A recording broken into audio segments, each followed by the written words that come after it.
Hello friends, welcome to our channel. हम इस video में एंड्रू मार्वल की एक बहुत ही फेमस पोएम है टू हिज क्वे मिस्ट्रेस, उसी को डिस्कस करेंगे। क्वे का मतलब होता है शर्मीला या शर्मीली, मिस्ट्रेस का मतलब होता है प्रेमिका। चलिए सबसे पहले हम ऑथर के बारे में डिस्कस करते हैं। Andrew Marvell was an English metaphysical poet, satirist and politician. Andrew Marvell एक इंग्लिश मेटाफिजिकल पोएट थे, सैटरिस्ट थे और पॉलिटिशियन थे। He was born on 31 March 1621 in England. उनका जन्म 31 मार्च 1621 ईस्वी को इंग्लैंड में हुआ था। एंड डाइड ऑन 16 अगस्त 1678 और उनकी मृत्यु 16 अगस्त 1678 ईस्वी को हुआ था। He studied at Hull grammar school and Trinity College Cambridge. उन्होंने हुल ग्रामर स्कूल और ट्रिनिटी कॉलेज कैम्ब्रिज में पढ़ाई किए थे। Taking a BEd degree in 1639। उन्होंने 1639 ईस्वी को बीएड डिग्री हासिल की। In 1659 he was elected member of parliament for Hull. उन्हें 1659 ईस्वी को हुल का पार्लियामेंट का एक सदस्य के रूप में चुना गया। An office he held until his death और उन्होंने इस पद को अपने मरते दम तक निभाया। During the Commonwealth period, he was a colleague and friend of John Milton. Commonwealth period के दौरान वे जॉन मिल्टन के दोस्त और सहकर्मी थे। कॉमनवेल्थ पीरियड इंग्लैंड का एक पॉलिटिकल स्ट्रक्चर हुआ करता था। हिज नोटेबल वर्क्स, उनकी प्रमुख रचनाएं हैं to his coy mistress, the garden, an Horatian ode upon Appleton House. अब हम इसके इंट्रोडक्शन को डिस्कस करेंगे। To His Quo Mistress is a metaphysical poem written by the English author and politician Andrew Marvell in 1650. To His Quo Mistress एक metaphysical poem है जिसे English के author और पॉलिटिशियन एंड्रू मार्वल ने 1650 ईस्वी में लिखे थे। इट वॉज पब्लिश्ड इन 1681 और इसे 1681 ईस्वी में पब्लिश किया गया था। This poem is considered one of Marvels finest poem in English. इस पोएम को मार्वेल का एक फाइनेस्ट, एक सबसे अच्छा पोएम माना जाता है इंग्लिश में। इन दिस पोएम, इस पोएम में the poet comments his beloved. Poet अपने प्रेमिका की प्रशंसा करते हैं एंड ट्राइज टू सीड्यूस हर और उसे लुभाने की कोशिश करते हैं। The poem has 3 stanzas. Poem में 3 स्टैंजा है। The first stanza has 20 lines. पहले स्टैंजा में 20 लाइन्स है। द सेकेंड 12, दूसरे में 12 लाइन है। एंड द थर्ड 14 और तीसरे में 14 लाइन है। अब हम इसके समरी को डिस्कस करेंगे। इन द फर्स्ट स्टैंजा, पहले स्टैंजा में the speaker details what he would do if he and his beloved had infinite time. First stanza में स्पीकर कहता है कि अगर उसके और उसके प्रेमिका के पास असीमित समय होता तो वह अपने प्रेमिका के लिए क्या करता। They could be a world apart. वे दोनों अलग अलग दुनिया में होते। She in India near the Ganges river. वो इंडिया में होती गंगा नदी के किनारे। And he in England near the Humber river और वे इंग्लैंड में होते हम्बर रिवर के किनारे, हम्बर नदी के किनारे। He would love her 10 years before the biblical flood.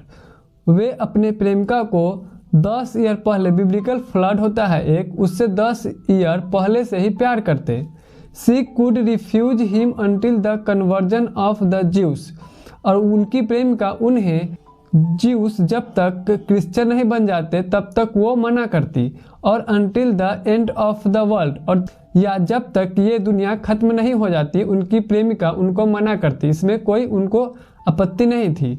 The speaker would be able to grow his love faster than empires. Speaker बोलता है कि वह अपने प्रेम को, एक एम्पायर होता है, साम्राज्य होता है, उससे भी बड़ा बनाता। एंड मोर स्लो और धीरे धीरे बनाता। बहुत ही मतलब टाइम रहता, अच्छे से अपने प्रेमिका को प्रेज करता, उसे मनाने की कोशिश करता। ये सब वो कहना चाहते हैं। इन अ वर्ल्ड विदाउट टाइम, ऐसी दुनिया में जिसमें टाइम हो ही ना, मतलब उसमें असीमित टाइम हो। He would spend 100 years complimenting her eyes. वे अपने प्रेमिका के आँख को 100 सालों तक कॉम्प्लीमेंट करते, प्रशंसा करते, तारीफ करते। 200 ऑन ईच ब्रेस्ट और दोनों सीनों को 200 साल प्रशंसा करते, तारीफ करते। एंड 30,000 ऑन एवरीथिंग एल्स और उनके मतलब अपने प्रेमिका के पूरे शरीर को 30,000 साल तक तारीफ करते। ही एडमिट्स दैट, और वो कहते हैं कि सी डिजर्व्स नो लेस, वो कहते हैं कि उनकी प्रेमिका इससे कम डिजर्व भी नहीं करती है, मतलब ये प्रशंसा करना वो डिजर्व करती है। इन द सेकेंड स्टैंजा, दूसरे स्टैंजा में the speaker says that, speaker कहता है कि time and mortality are always hovering at his back. Speaker कहता है कि टाइम और डेथ मतलब मृत्यु उसके पीठ पर मंडरा रहा है, मतलब उसका पीछा कर रहा है, वो कभी भी मर सकता है या टाइम खत्म हो सकता है। Eternity is a barren desert, eternity मतलब अमरता क्या है, एक बैरन डिजर्ट है, बंजर मरुस्थल है। Where her beauty and his amorous song are both gone, जहाँ पर उनकी प्रेमिका की सुंदरता और उनका रोमांटिक गाना खत्म हो जाती है, मतलब वो नहीं रहती है। And the virginity she protected during life will be eaten up by worms, और वो कहते हैं कि उनकी प्रेमिका जो कुंवारापन को अभी तक अपने जीवन में बचा के रखी है वो कीड़ा खा जाएगा।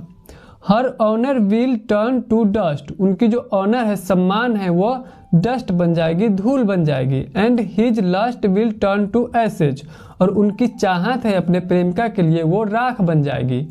The grave may be a quiet and private place, grave मतलब हो गया श्मशान, श्मशान हो सकता है कि वह एक शांति और प्राइवेट प्लेस हो, but no one makes love there, लेकिन वहाँ कोई प्यार नहीं करता है क्योंकि वहाँ पर सिर्फ मुर्दे होते हैं और मुर्दे थोड़ी ना प्यार करते हैं। तो वही पोएट कहते हैं कि मरने के बाद कोई प्यार नहीं करता है, मतलब ग्रेव में कोई प्यार नहीं करता है, तो उन्हें मरने से पहले ही प्यार कर लेना चाहिए, वो ऐसा अपने प्रेमिका को बोलते हैं। इन द थर्ड स्टैंजा, तीसरे स्टैंजा में the speaker adds that, speaker बोलते हैं कि they are now young and healthy, अभी वे यंग है, हेल्दी है, therefore they should sport while they have the time, और इसलिए जब तक उनके पास टाइम है वो अपने टाइम को एंजॉय करना चाहिए।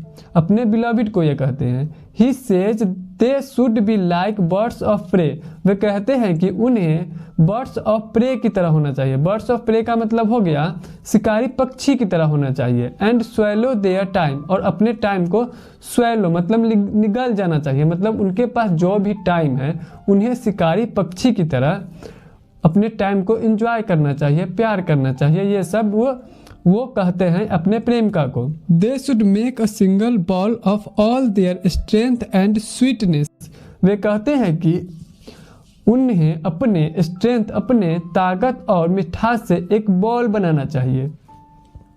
They should tear their pleasure through the iron gates of life, उन्हें अपने खुशियों को जीना चाहिए, मतलब जीवन की कठिनाइयों से गुजर कर अपने खुशियों को जीना चाहिए।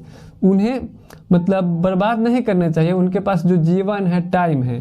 They can not stop time, way time को रोक नहीं सकते हैं, but they can at least make the most of the time they have, लेकिन वे जितना समय उनके पास है उन सभी समयों का अच्छे से यूज कर सकते हैं, उन समय में प्यार कर सकते हैं, रह सकते हैं अच्छे से, खुशी खुशी, उन्हें बर्बाद नहीं करना चाहिए।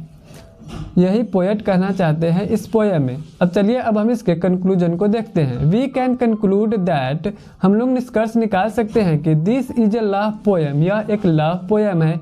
इन दिस पोएम, इस पोएम में the poet comments his mistress, poet अपने प्रेमिका की प्रशंसा करते हैं, एंड ट्राइज टू सीड्यूस हर, और उन्हें लुभाने की, आकर्षित करने की कोशिश करते हैं। It is a carpe diem, यह एक कार्प डायम है, इसका मतलब होता है meaning seize the day, carpe diem का मतलब होता है दिन को रोक देना। तो इसी प्रकार का यह पोयम है, मतलब यह पोयम है, पोएट समय को रोकने की कोशिश करते हैं। पोयम, यह कार्प डायम पोयम है। The themes of the poem are time, और इस पोयम की थीम्स है, टाइम है, मोशन है मतलब गति है, स्टिलनेस है स्थिरता है, लाइफ है जीवन है, डेथ है मृत्यु है, एंड लव है और प्यार है। तो यहीं पर आज के हमारी टॉपिक समाप्त होती है। अगर वीडियो आपके लिए हेल्पफुल रहा हो तो आप प्लीज़ वीडियो को लाइक करें एंड चैनल को सब्सक्राइब करें। अगर आपको कोई डाउट हो या क्वेश्चन हो तो आप हमें कमेंट कर सकते हैं या आप हमारे टेलीग्राम ग्रुप को ज्वाइन कर सकते हैं।